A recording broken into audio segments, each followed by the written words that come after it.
0JD28638. Also present in court, Your Honor, are representing the State of Ohio's APA Brendan Mackin and APA Freddie Springfield. Representing the juvenile is attorney Michael Stepanek, the juvenile's father, Terry Kovarbasich, and the juvenile. Also present, Your Honor, is the guardian ad litem, attorney James Barilla. Thank you. Your Honor, this time we are here for a probable cause phase of the Rule 30 bind-over filed by the State of Ohio. My understanding is documents have been prepared, so I would defer to the State. Thank you. Mr. Mackin? Yes, Your Honor. Good morning. Yes. Juvenile counsel, Mr. Stepanek, and I have executed a journal entry that he's going to waive probable cause hearing as it was a mandatory bind-over to the court. Daniel, please stand. Do you understand what's going on today? Yes. What is your opinion of what's going on? Do you understand that we're waiving probable cause today? It's not an admission of guilt, nor are you waiving any right to have a trial in this matter. Do you understand that? Yes. Nor are you waiving any right to claim any defense or have any witnesses testify against you as far as cross-examination or to call your own witnesses. Do you understand that? Yes. It's merely indicating that at the time of the offense, you were 16 years of age or older. Is that correct? Yes. So how old are you now? 16. And when was your birthday? October 23rd, 1993. So you were 16 at the time of the alleged offense, correct? Yes. It's also indicating that you were charged with what's called a Category 1 offense. Under the Ohio Revised Code, that would be a charge of murder. Do you understand that? Yes. Do you understand the charges that you have, in fact, been charged with? 2 counts of murder, 2 counts of felonious assault? Yes.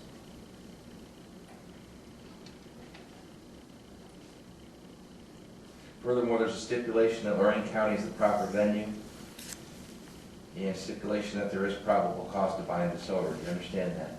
Yes. So there will be no evidentiary hearing today to determine whether or not probable cause exists, or more likely than not that the offense occurred. Do you understand that? Yes. Furthermore, there will not be a background check as far as amenability is concerned because this is a mandatory bind-over. In other words, I have to lose jurisdiction today.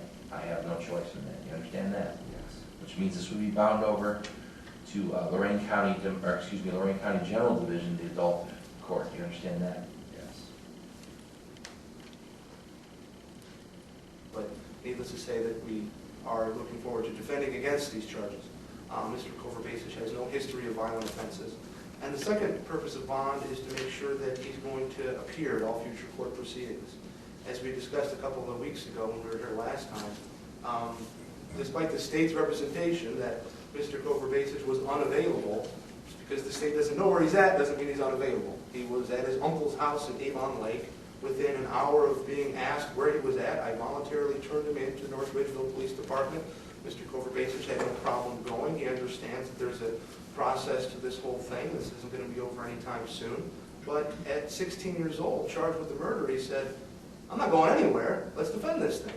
And I think that he should be given some credit and consideration for that.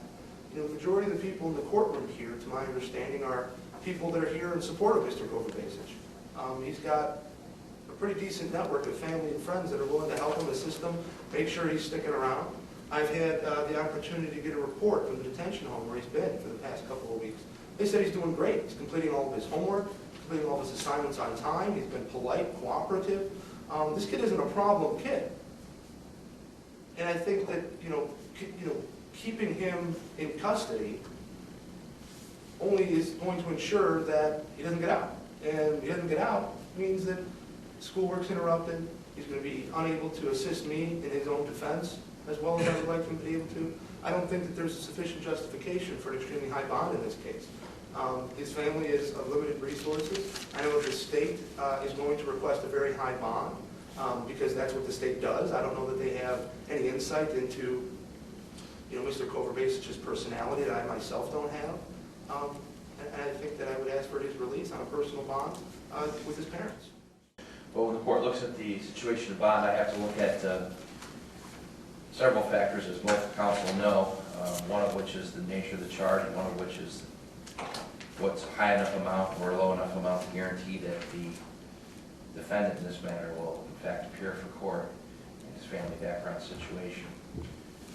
I will note the limited amount of information that I have in this matter, and certainly bond can be taken up at any time in proceeding, especially once it's bound over. and then the new judge has that, whoever that judge may be. So at this set time, I'm going to set the bond at $500,000 cash or surety.